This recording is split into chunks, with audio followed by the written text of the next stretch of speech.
혼자 또는 소수로 예배드릴 준비, 말씀 준비를 하는 방법. 지난 시간에 이어 그러면 성도들이 말씀 시간을 어떻게 준비할 것인가에 대해 알아보도록 하십시다. 우리는 지금 더 이상 교회 가서 예배를 드릴 수 없는 때를 준비하고 있습니다. 따라서 목회자가 예배 인도를 하지 않는 환경에 놓이게 될 확률이 크므로 강도권, 즉 설교권이 없는 성도들이 예배의 중심인 말씀 시간을 어떻게 준비해야 할 것인가에 대해 살펴보고 있습니다. 지금부터 제시할 방법을 들으면 고작 이 방법을 소개하려고 한 것이었나 라고 생각할 수 있습니다. 그만큼 단순합니다. 하지만 그 말은 곧 그 단순한 방법이 실제로 행해지지는 않고 있었다는 반증이 되기도 할 것입니다. 말씀 앞에서 성도는 가장 단순해야 한다고 믿습니다.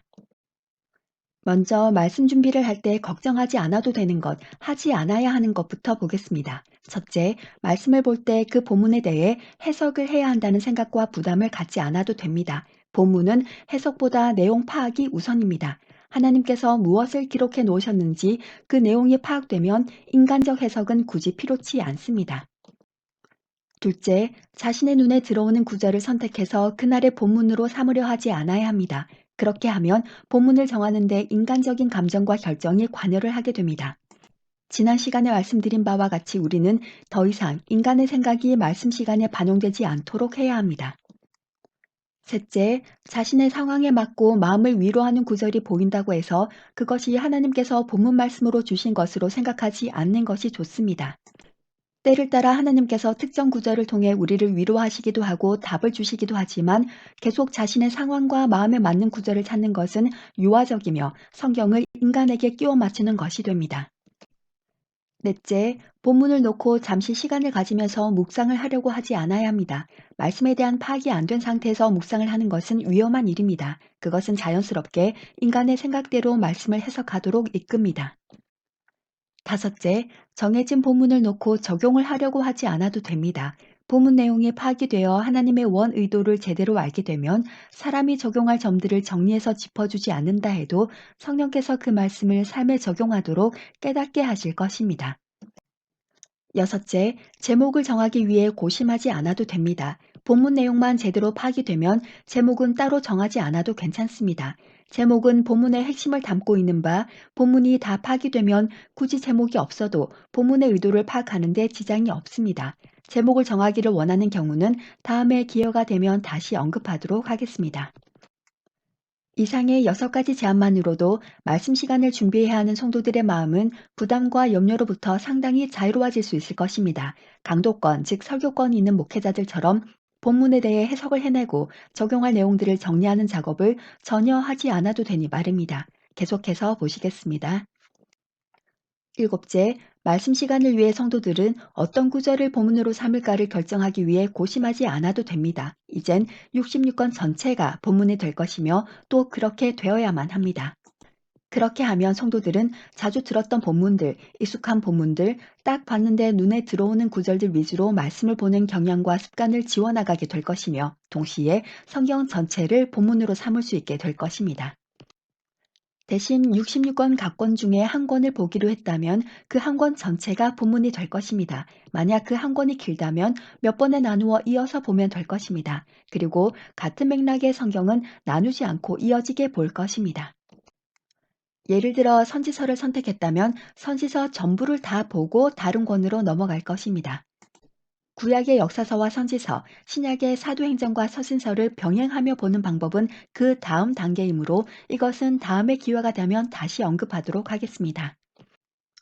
이렇게 하면 우리는 모든 말씀을 본문으로 삼아 모든 말씀을 다 읽을 수도 있고 들을 수도 있게 되며 따라서 66권 중 어떤 성경, 어떤 구절을 본문으로 삼을지를 놓고 고민하느라 성경 여기저기를 뒤적이며 고민하거나 참고 서적이나 인터넷을 찾느라 시간을 보내지 않아도 됩니다. 여덟째, 이렇게 모든 말씀을 본문으로 삼아 모든 말씀을 다 보려 할 때 가장 걸림돌이 되는 것은 그 본문에 대한 신학적 해석도 아니고 말씀 인도자가 본문 말씀을 첫째, 둘째, 셋째 하며 정리하는 능력도 아니고 실제 생활에 이렇게 적용해야 한다는 권면도 아닙니다. 가장 걸림돌이 되는 것은 바로 그 본문이 무슨 말인지 무슨 상황인지를 모른다는 것입니다. 예를 들어 요셉이나 모세 이야기, 바벨탑이나 홍수 사건이 나오는 본문에 대해서 우리는 단지 그 본문에 해당하는 글자를 여러 번 듣고 읽었던 것으로 끝난 상태가 아니라 그 본문의 상황과 전체적인 스토리 또한 이해하고 있습니다. 그런데 잘 모르는 본문, 강대상에서 잘 또는 전혀 언급이 안 되었던 본문 앞에서 성도들은 길을 잃게 될 것입니다. 비단 성도들뿐 아니라 목회자들 중에도 잘 알려지지 않은 본문, 어렵다고 생각되는 내용은 설교 본문으로 택하기를 피하거나 원 의도에 맞는 설교를 하지 못하는 경우도 많습니다. 그것은 일단 그 본문이 익숙치가 않기 때문입니다. 따라서 100% 모든 성경 본문을 다 이해할 수는 없다 할지라도 최대한 모든 본문이 무슨 말인지, 무슨 상황인지, 무슨 이야기를 하고 있는지를 이해하려는 노력이 필요합니다. 이 노력은 성경들을 구입하기 위한 약간의 돈이 들어가지만 어렵지 않을 뿐 아니라 매우 흥미롭습니다. 그리고 사실 성경 본문들이 무슨 말을 하고 있는지, 무슨 상황인지, 무슨 이야기인지를 파악하게 되면 말씀 준비의 대부분이 이미 완료된 것이나 마찬가지입니다. 8-1 본문이 무슨 상황인지 무슨 이야기인지를 이해하기 위해 성도들이 할 수 있는 가장 간단하고 쉬운 방법은 많이 읽는 것인데 이때 한 가지 번역만 읽는 것이 아니라 알렉산드리아 사본 계열이긴 하나 가장 오래, 가장 널리 읽혔던 개역 한글, 완벽하진 않지만 개역 한글보다는 조금 더 정확하게 번역된 한글 킹 제임스, 그리고 개역 개정에 밀려 출판이 무산되었지만 무료 앱으로 다운받을 수 있는 바른 성경, 알렉산드리아 사본 계열이긴 하나 읽기에 편한 현대인의 성경, 쉬운 성경, 표준 세번역, 그리고 종교 통합을 위한 에큐메니칼 운동의 결과물로 나온 개신교와 천주교의 합작품인 공동번역 정도를 읽으면 우리는 한 본문을 최소 7번 읽게 됩니다. 기독교와 가장 거리가 먼 카톨릭과 개신교가 함께 번역한 공동번역을 참고 성경으로 언급한 것은 참 아이러니하게도 번역이 잘 된 부분이 많아서입니다. 개신교와 카톨릭의 교회 일치 운동의 결과물이 아닌 개신교에서 단독으로 번역할 때 저 표현을 썼더라면 본문을 이해하는 데 더 도움이 되겠다 하는 단어들이 제법 있어서 참고 성경으로 언급하였습니다. 그리고 영어가 되는 성도들은 영어 성경 중에 원전에 가장 가깝게 직역되었다는 평을 받는 YLT와 많이 알려진 KJV까지 읽는다면 한 본문을 총 9회까지 읽게 됩니다. 이렇게 되면 여러분의 책상 위에는 종이로 된 성경이 최소 6권이 놓이게 될 것입니다. 예전 영상들을 정리해둔 재생 목록에 4차 산업혁명 시대와 믿음 NWO 중에 디지털 시대, 아날로그 신앙이 우리를 살릴 것입니다에서 언급한 바대로 여러분은 이제 손가락에 침을 묻혀가며 여러 권의 종이 성경들을 읽어나가면 되겠습니다. 위에서 언급한 모든 성경들이 다 바른 번역들은 아닙니다만 지금 우리의 목표는 그 성경들을 근거로 본문을 해석하는 것이 아니라 본문의 전체적인 상황과 스토리를 파악하는 것이므로 위의 성경들은 읽으면 도움이 될 것입니다. 다만 유명 목회자가 자주 언급하는 유진 피터슨의 메시지 성경이라든지 레노발의 성경 같은 것은 읽지 않는 것이 좋습니다. 공동번역은 번역된 단어에서 도움을 받을 수 있지만 이 두 성경은 공동번역보다 훨씬 위험하여서 말씀, 곧 진리를 잘못 이해하게 만듭니다.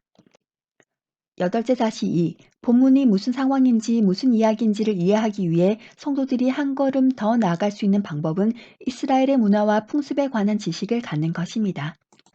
아무래도 성경의 많은 부분이 이스라엘을 배경으로 하고 있고 성경을 기록한 저자들이 이스라엘 사람들이므로 이스라엘에 대해 안다면 본문을 이해하는 데 도움이 될 것입니다. 이스라엘의 문화와 풍습을 알기 위해서는 서적을 구입할 수도 있고 인터넷 검색을 할 수도 있습니다. 만약 이 작업이 부담이 되고 어렵게 느껴진다면 하지 않아도 괜찮습니다. 책을 읽거나 인터넷을 검색하는 일은 부담감이나 의무감을 가질 필요 없이 쉴 때 잠깐씩 하면 될 것입니다.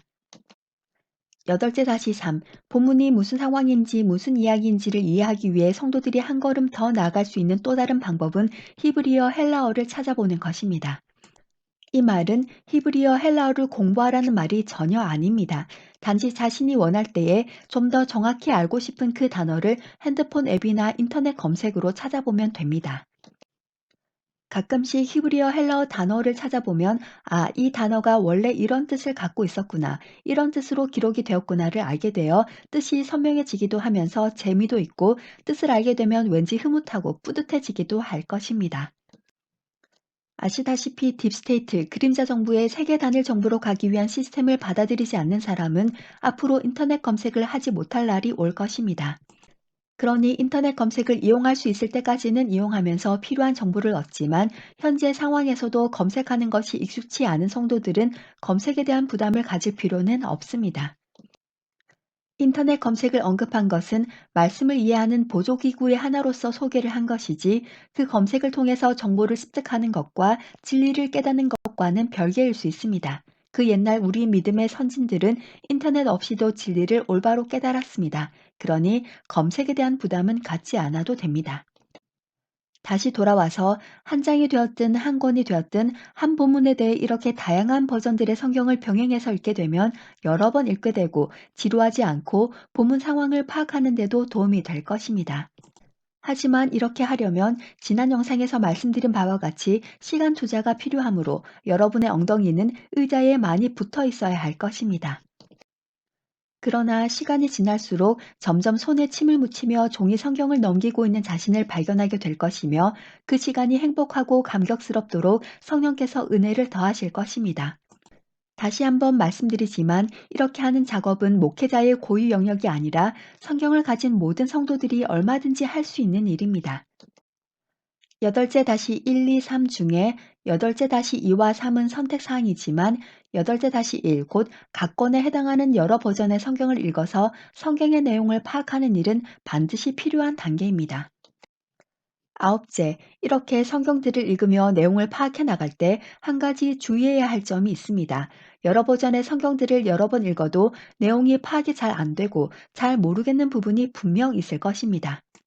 그럴 때는 그 본문 하나를 반드시 꼭 알고 싶은 마음에 그 본문에 걸려서 더 이상 진도를 나가지 못하는 경우가 생길 수도 있을 것입니다. 본인의 성향상 알지 못하면 못 넘어가는 성도도 있을 수 있고 또 마지막 세대의 목회자로부터가 아니라 자신이 직접 말씀을 이해하려고 작정을 하고 마음과 시간을 쏟는 상황이기 때문에 잘 이해가 안 되는 부분을 꼭 알고 싶고 그냥 넘어가고 싶지 않은 마음이 생길 수도 있을 것입니다. 잘 모르겠다, 아직도 모르겠다 하는 본문을 만나거든 깊이 파고들려고 하지 말고 그 본문을 포함하여 그냥 본문을 계속 읽어나가는 것이 좋습니다. 그 본문을 한 달 후에 알게 될지 아니면 1년 후에 알게 될지 다음번에 같은 본문의 말씀을 읽는 중에 알게 될지 일상생활을 하고 있는 중에 불현듯 그 본문의 뜻을 알게 될지 그것은 성도마다 다르겠지만 일반적으로 시간이 걸립니다. 이제 시작이고 모든 일은 한 술에 배부르지 않으니 한 본문에 막혀 있지 말고 계속 읽어나가는 것이 좋습니다. 모르겠던 본문이 어느 날 어느 시에 알게 될 수도 있습니다. 그리고 계속 모를 수도 있습니다. 그런 본문만 붙들고 깊이 묵상하고 파고들고 보여달라고 하고 들려달라고 하다가 엉뚱한 데로 빠진 사람들이 적지 않습니다. 이단이나 다른 종파들의 교주들을 보면 대체로 어디서 깊이 묵상을 하고 심취하다가 음성을 듣거나 환상을 보고 종교를 만들기에 이르는 경우가 많습니다. 사탄은 그런 사람들을 어찌나 잘 알아보고 틈을 타는지 이 마지막 세대에 그러면 옆에서 누가 잡아줄 사람도 없고 위험합니다. 모르겠으면 하나님 앞에 모르겠다고 하고 혼자 말씀을 읽을 때나 함께 모여 말씀을 볼 때에는 그냥 본문을 계속 읽어나가면 됩니다. 하나님 앞에 최선을 다하지만 말씀에 대해 완벽주의가 되려 할 필요는 없습니다. 엉뚱한 대로 가는 것보다는 말씀을 계속 읽어나가는 것이 유익합니다. 어린아이들이 무슨 말인지 완전히 이해는 못하지만 눈을 반짝거리며 펼치면 자기 몸만한 동화책을 읽으면서 책에 빠져 있는 모습을 보는 부모의 마음이 그저 기특하고 예쁘듯이 하나님은 말씀 앞에 어린아이와 같은 성도, 말씀을 가까이 하는 성도, 말씀 앞에 진심인 성도의 모습을 기뻐하실 것입니다. 그렇게 말씀 읽기가 계속 진행되는 동안 성령께서 성도들을 점점 성장시켜 나가실 것입니다. 혼자 또는 스스로 예배드리기 위해 말씀 준비를 하려고 말씀 앞에 앉게 된 성도들은 말씀 준비를 하다가 결국 자신이 먼저 말씀을 공급받게 될 것이며 자신이 먼저 말씀으로 인해 지식과 지혜와 은혜와 위로와 힘을 공급받게 될 것입니다. 인간의 생각이나 느낌의 개입을 배제하고 신학적 교리적 해석의 위험성 또한 극복하면서 말입니다. 그리고 말씀 자체에 집중하면서 말씀을 알아가는 동안 성령께서 성도들을 진리 위에 견고히 서게 하실 것입니다. 성령께서 우리를 붙드시면 우리는 두려워하지도 뒤로 물러서지도 않을 수 있을 것입니다. 그렇게 되면 성도들은 세상 흐름을 알되 두려워하지도 흔들리지도 않고 말씀에 붙들린 바 되어 담대함이 성도다운 모습을 유지하게 될 것입니다. 말씀 곧 진리가 성도들을 그렇게 할 수 있도록 이끄실 것입니다. 이렇게 한 권 전체, 한 장르 전체, 그리고 성경 전체를 읽되 교회는 오래 다녔지만 이제까지 무슨 말인지 모르고 넘어갔던 말씀들, 읽지 않고 넘겼던 본문들을 여러 버전의 성경을 통해 여러 번 읽으면서 본문의 내용과 상황과 스토리를 이해하게 되면 말씀 준비는 거의 다 된 것입니다. 복잡할 것 없는 아주 간단한 방법인데 시간이 좀 걸리긴 할 것입니다. 이렇게 계속 말씀을 읽고 말씀을 이해해 나가며 자기 자신이 말씀으로 준비되는 동안 성도들은 또한 소수 모임을 함께할 사람을 만나게 해달라고 기도해야 할 것입니다.